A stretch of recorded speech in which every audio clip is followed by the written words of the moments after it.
So hello my dear student, कैसे हैं आप लोग। आई होप आप लोग बहुत अच्छे होंगे और बहुत जल्द ही आप लोग का बोर्ड एग्ज़ाम आने वाला है।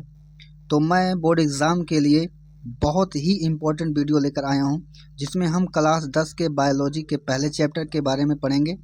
पहले चैप्टर में जितने भी MCQ के क्वेश्चंस आते हैं उन सारे MCQ क्वेश्चंस को हम लोग आज पढ़ने वाले हैं। तो हम लोग पहले क्वेश्चन से स्टार्ट करते हैं और इसमें हम लोग पूरे 30 क्वेश्चंस को पढ़ेंगे। जिसमें से पहला क्वेश्चन हमारा कह रहा है कि वे पौधे जो पोषण के लिए सड़े गले वस्तुओं पर आश्रित होते हैं कहलाते हैं। वे पौधे जो पोषण के लिए सड़े गले वस्तुओं पर आश्रित होते हैं उन्हें हम क्या कहते हैं? तो उन्हें हम कहते हैं मृतजीवी। उन्हें क्या कहते हैं हम? मृतजीवी। यानी कि हमारा ऑप्शन नंबर बी क्या हो जाएगा? सही है। हमारा क्या हो गया? ऑप्शन नंबर बी सही है। ठीक, अगला क्वेश्चन हमारा अगला नंबर 2 कह रहा है कि स्वयंपोषी भोजन के लिए आवश्यक है। स्वयंपोषी भोजन के लिए आवश्यक है यानी कि स्वयंपोषी भोजन के लिए क्या क्या चीज़ें आवश्यक होती हैं? तो कह रहा है कि क्लोरोफिल, सूर्य का प्रकाश, जल और कार्बन डाइऑक्साइड। यानी कि ये भी जितनी चीज़ें हैं, ये जितनी भी चीज़ें हैं, ये सब क्या होती हैं? स्वयंपोषी पोषण में उपयोगी होती हैं। स्वयंपोषी पोषण में क्या होती हैं? उपयोगी। यानी कि सभी प्रयोग किए जाते हैं, इसलिए हमारा ऑप्शन डी क्या हो जाएगा? सही, ऑप्शन नंबर डी, इनमें से सभी। ठीक, अगला क्वेश्चन कह रहा है कि मानव मुख में लार ग्रंथियों की संख्या कितनी होती है? मानव मुख में लार ग्रंथियों की संख्या कितनी होती है? तो मानव मुख में लार ग्रंथियों की संख्या होती है 3 जोड़ी। कितनी जोड़ी? 3 जोड़ी। यानी कि ऑप्शन नंबर सी हमारा क्या है? सही है। ठीक, अगला क्वेश्चन है हमारा कि वायुमंडल में कार्बन डाइऑक्साइड कितना % पाया जाता है? तो वायुमंडल में कार्बन डाइऑक्साइड पाया जाता है 0.03%। 0.03%, यानी कि ऑप्शन नंबर बी। ठीक, अगला कह रहा है हमारा प्रकाश संश्लेषण प्रक्रम में निम्नलिखित में से क्या नहीं होता है? प्रकाश संश्लेषण प्रक्रिया में निम्नलिखित में से कौन सा कार्य नहीं होता है? तो उसमें ऑप्शन नंबर ए हमारा कह रहा है कि पानी का टूटना, ऑप्शन नंबर बी कह रहा है कि कार्बन डाइऑक्साइड का मुक्त होना, ऑप्शन नंबर 3 कह रहा है कि ऑक्सीजन का मुक्त होना, और डी है कार्बन डाइऑक्साइड का उपयोग होना। तो यहाँ पर हमारा क्या हो जाएगा? कार्बन डाइऑक्साइड का मुक्त होना। यानी कि कार्बन डाइऑक्साइड मुक्त नहीं होती है, उसका क्या किया जाता है? उपयोग किया जाता है। ठीक है, अगला क्वेश्चन कह रहा है कि इनमें से किसके द्वारा अमीबा भोजन का अंतर ग्रहण करता है? यानी कि अमीबा है वो किसके द्वारा भोजन को क्या कर रहा है? शरीर के अंदर ग्रहण कर रहा है। तो ये ग्रहण करता है कूटपाद के द्वारा। किसके द्वारा? कूटपाद के द्वारा। ठीक है, अगला क्वेश्चन हमारा कह रहा है कि निम्नलिखित में से किसके द्वारा ग्रसनी ग्रास नली से जुड़ी होती है? ग्रसनी किससे जुड़ी होती है? ग्रास नली से किसके द्वारा जुड़ी होती है? तो कह रहा है कि निगल द्वार के द्वारा। किसके द्वारा? निगल द्वार के द्वारा। यानी कि ऑप्शन नंबर ए हमारा क्या है? सही है। निगल द्वार के द्वारा ग्रसनी किससे जुड़ी होती है? ग्रास नली से जुड़ी होती है। अगला क्वेश्चन कह रहा ग्रहणी भाग होता है। ग्रहणी किसका भाग होता है? यानी कि हमारे शरीर में ऐसा कौन सा अंग है जिसका भाग कौन सा होता है? ग्रहणी होता है। तो ग्रहणी हमारा होता है छोटी आंत का भाग। किसका भाग होता है? छोटी आंत का। ठीक है, समझ आ गया इतना? उसके बाद अगला क्वेश्चन है हमारा, अगला कह रहा है कि वृक्क के रचनात्मक एवं क्रियात्मक इकाई को क्या कहते हैं? वृक्क के रचनात्मक एवं क्रियात्मक इकाई को क्या कहते हैं? जिस प्रकार हमारा शरीर है, हमारे शरीर की रचनात्मक एवं क्रियात्मक इकाई कही जाती है कोशिका को। किसको कहा जाता है? कोशिका को। उसी प्रकार से वृक्क जो है हमारे शरीर में, उसका इकाई कौन है? तो उसका इकाई होता है नेफ्रॉन। क्या होता है? नेफ्रॉन। ठीक है, अगला क्वेश्चन है हमारा, अगला क्वेश्चन कह रहा है कि मनुष्य के आहार नाल की लंबाई कितनी होती है? मनुष्य के आहार नाल की लंबाई कितनी होती है? तो मनुष्य के आहार नाल की लंबाई होती है 8 से 10 मीटर। कितनी मीटर? 8 से 10 मीटर। ठीक, कह रहा मनुष्य का प्रमुख श्वसन अंग होता है। मनुष्य का प्रमुख श्वसन अंग होता है। तो मनुष्य का प्रमुख श्वसन अंग होता है फेफड़ा। क्या होता है? फेफड़ा। नाक नहीं होता है, जबकि नाक के द्वारा क्या किया जाता है? वायु को शरीर के अंदर ग्रहण किया जाता है। मुख्य अंग कौन होता है? फेफड़ा होता है। ठीक है, अगला क्वेश्चन कह रहा है कि मानव हृदय में पाए जाते हैं।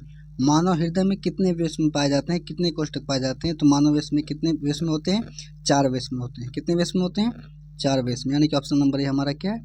ये सही है। ठीक है, अगला क्वेश्चन कह रहा है कि निम्नलिखित में से कौन सा मलेरिया परजीवी है?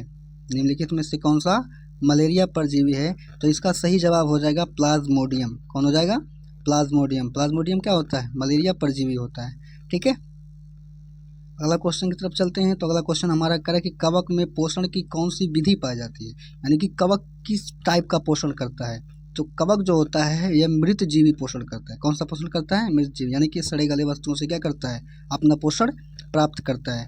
ठीक है, अगला करें कि सामान्य अनुशीतलन रक्तदाब होता है। सामान्य अनुशीतलन रक्तदाब होता है। ठीक, तो समान अनुशीतलन रक्तदाब होता है 80 mm। कितना होता है? 80 mm। ऑप्शन नंबर ए हमारा क्या हो जाएगा? 80 mm। ठीक, अगला कह रहा है कि रुधिर का कौन सा अवयव रक्तस्राव को रोकने में मदद करता है। यानी कि रुधिर में ऐसा कौन सा चीज़ होता है जो हमारे रक्तस्राव को क्या करता है? रोकता है। हमारे रक्तस्राव को क्या कर रहा है? रोक रहा है। तो हमारे रक्तस्राव को रोकने में कौन उपयोग किया जाता है? प्लेटलेट। कौन होता है? प्लेटलेट, यानी कि ऑप्शन नंबर सी प्लेटलेट। ठीक, अगला कह रहा है 17वां क्वेश्चन का कि पित्तरस कहाँ से स्रावित होता है। तो पित्तरस कहाँ से स्रावित होता है? तो जो पित्तरस होता है ये बनता है यकृत से। कहाँ से बनता है? यकृत से, यानी कि ऑप्शन नंबर ए हमारा क्या है? सही है। और यकृत से निकलने के बाद कहाँ पर मिलता है? पित्ताशय में। कहाँ मिलता है? पित्ताशय में, यानी कि यकृत से स्रावित होगा और पित्ताशय में क्या होगा? एकत्रित किया जाएगा।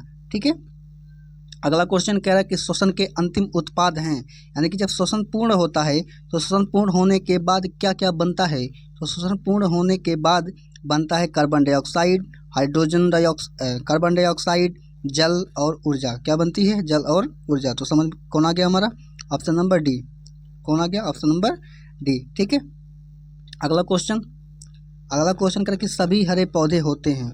सभी हरे पौधे होते हैं। तो सभी हरे पौधे क्या होते हैं? स्वयंपोषी होते हैं, क्योंकि अपना भोजन क्या करते हैं? स्वयं बनाते हैं। तो ये क्या हो जाएंगे? स्वयंपोषी। Option number A. अगला क्वेश्चन करा कि कूटपाद किस में पाया जाता है? कूटपाद किस में पाया जाता है? तो अभी आपने ऊपर देखा कि अमीबा में क्या करता है? कूटपाद के द्वारा भोजन को ग्रहण करता है। तो कूटपाद किस में पाया जाएगा? अमीबा में। किस में पाया जाएगा? अमीबा में। ठीक है, उसके बाद क्वेश्चन नंबर 21 कह रहा है कि मनुष्य में वृक्क एक तंत्र का भाग है। मनुष्य में वृक्क किस तंत्र का भाग है? तो मनुष्य में जो वृक्क होता है, हमारे शरीर में जो वृक्क है, ये वृक्क किसका भाग होता है? उत्सर्जन तंत्र का। किसका होता है? उत्सर्जन तंत्र का। ठीक है, समझ गया। अगला क्या कि पादप में जाइलम उत्तरदायी होता है। यानी कि पादप में जो जाइलम ऊतक पाए जाते हैं, ये ऊतक क्या करते हैं? यानी कि जाइलम क्या काम करता है? तो पादप में जो जाइलम होते हैं ये जल का क्या करते हैं? जल का वहन करते हैं। अब इसको हम एक तरीके से याद कर सकते हैं, जैसे जा से जाइलम है, जा से क्या होता है? हमारा जल। यानी कि जाइलम किसका वहन करता है? जल का वहन करता है। समझ में आ गया।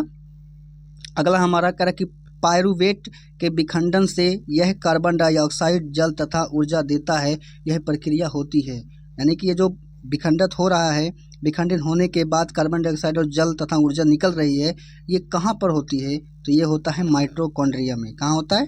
माइटोकॉन्ड्रिया, यानी कि ऑप्शन नंबर बी हमारा क्या हो जाएगा? सही। ठीक है, अगला क्वेश्चन हमारा कह रहा है कि लाल रुधिराणुओं का जीवन काल कितना होता है। यानी कि जो लाल रक्त कणिकाएं हमारे शरीर में पाई जाती हैं, आरबीसी पाया जाता है, उसका जीवन काल कितना होता है? तो उसका जीवन काल होता है 120 दिन। कितने दिन का?